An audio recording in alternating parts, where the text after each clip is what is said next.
Bismillahirrahmanirrahim. Assalamu alaikum. Dear students, today we are going to discuss the poem Patriot into Traitor, written by Robert Browning. So the first thing that strikes us about this poem is that it's a monologue. When we go to read this poem, we see that it's a monologue. What is a monologue?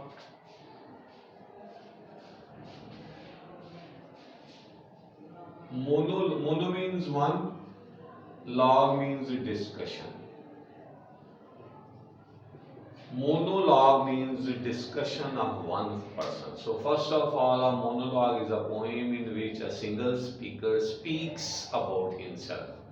The second thing that we find in a monologue is that it is uttered at some critical situation. The poet indulges or falls into some critical situations. At this situation, at this position, he talks about his own character, he may talk about his own past, about his present, and also about his future. So the second thing is that he falls into some critical situation and he talks about his past, present, and may also talk about his own future. So it's exposure of one man's character. That speaker may talk about his own self or he may also talk about the other people. So he is exposing his own character. And since it's a monologue talking about himself, he also talks about his own psychology. So a monologue is a poem which depicts the psychology of the speaker too. So normally it is taken as true about his own character. So when we read Patriot into Traitor, it's a monologue of a political leader. In this poem, a political leader speaks when he is caught up in a very critical situation. He is going to be hanged. So at this situation, he talks about his past, present, and about his future. So he talks about his own past, present, and future. When we study that he is talking about his past, present, and future, we see that it is not the past of this speaker only. It is not the present of this speaker only. It is not the future of hope of this speaker only. The same type of political conditions are found in all underdeveloped countries.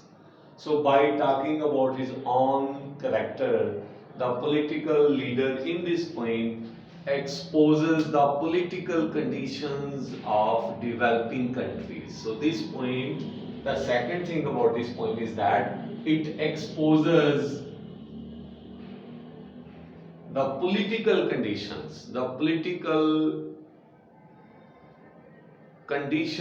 developing countries. So this poem depicts the society and political setup of underdeveloped countries. So these are the two main things about this poem. So when we read the text of this poem, we have two stanzas in which the poet talks about his past and what is the behavior of the people about their political leaders in the developing country, and how a patriot of past turns into a traitor of present. We see when he came into power, we see in the developing countries that so, people strew roses on the way of their leader. They spread roses. He was welcomed with roses all over. And they were also mortal mixed. The ways of the political leader was decorated with roses and myrtle, and people gathered on the tops of the houses in order to welcome their leaders. People were carrying flags in their hands. They were carrying party flags. They were also mad in the love of their political leader. They were ready to do everything for the sake of their political leader. They were even ready to pluck the sun from the sky for their leader. Meaning by people were so enthusiastic and so mad in love of the leader that they were ready even to do impossible things for the sake of their leader. So this shows the behavior of the people towards their leader. We see that in the developing countries, people welcome the political leader. People respect the rising sun. They always are attracted to the rising sun. There is a respect only of the power. The people who are in power are always respected by their leader, by the people in a developing country. In a developing country. So they were carrying party flags, and the political leader says it was not he who asked them to do something. Rather, he tried to pay, to give something to his people. He did every impossible thing for the sake of their leader. And whatever he thinks had done would have never been done by anyone else. So, meaning by it did impossible things in the past in order to improve his country, in order to develop his country for the sake of his country. But what was in present? When there is change of rule, the political leader was no more in power. He was not respected anymore. He was not respected anymore. People didn't respect him. Rather, they put him behind the bars. When some usurper took over the government and the leader was no more in power, he was not respected at all. He was put behind the bars, and they were going to hang him, to kill him at present. They were nobody on the tops of the houses, no. There is utter change in the behavior of the people. Only a few idlers were standing on the tops of the houses in order to see their political leader dying. When the political leader sighs, alas, I go in the rain. When the leader sighs that he is not given any respect and he was going to be hanged, we also sympathize with him. We also sympathize with him.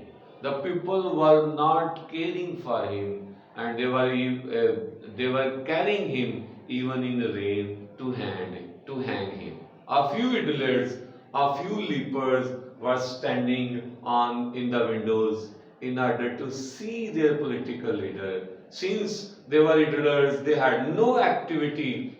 They were just looking at their leader to have some enjoyment, to see him dying. So this is how at present there is a total, only 1 year passes and there is an utter change in the behavior of the people. The behavior of the people is totally changed.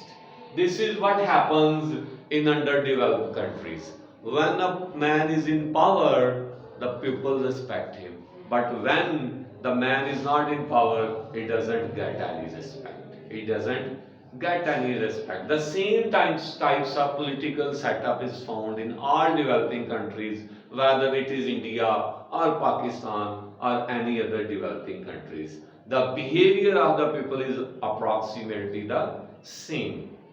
There is same behavior found on the part of the people. But here the political leader hopes for better. He doesn't ask the people for any reward. He does lament on the fact that people doesn't pay him any respect. Here he hopes that only it is God now. It is God shall repay. He thinks that only in concluding the point, the poet says it is only God who will repay him. When he thinks, he feels satisfied, he feels contented that he has tried his level best for the betterment of the people. And since he has done good for the people, God will give him reward for his good deeds. So in this world, there is no one to pay for the good deeds. It's only God who will pay him, who will give him reward for his good deeds in the life hereafter. So when he thinks so, he feels safe. So we see that in this poem, the poem is a monologue. If we talk about the form of the poem, it's a monologue.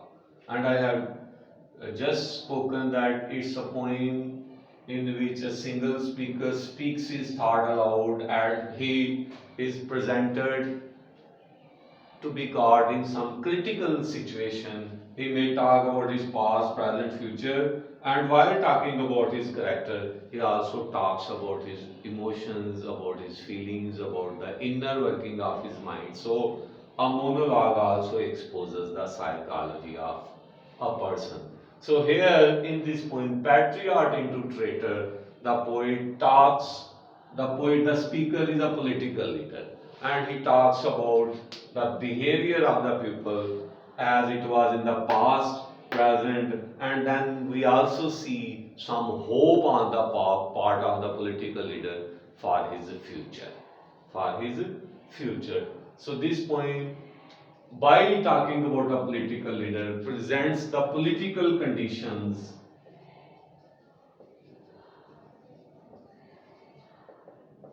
of developing countries or of underdeveloped countries. So this poem is about third world. And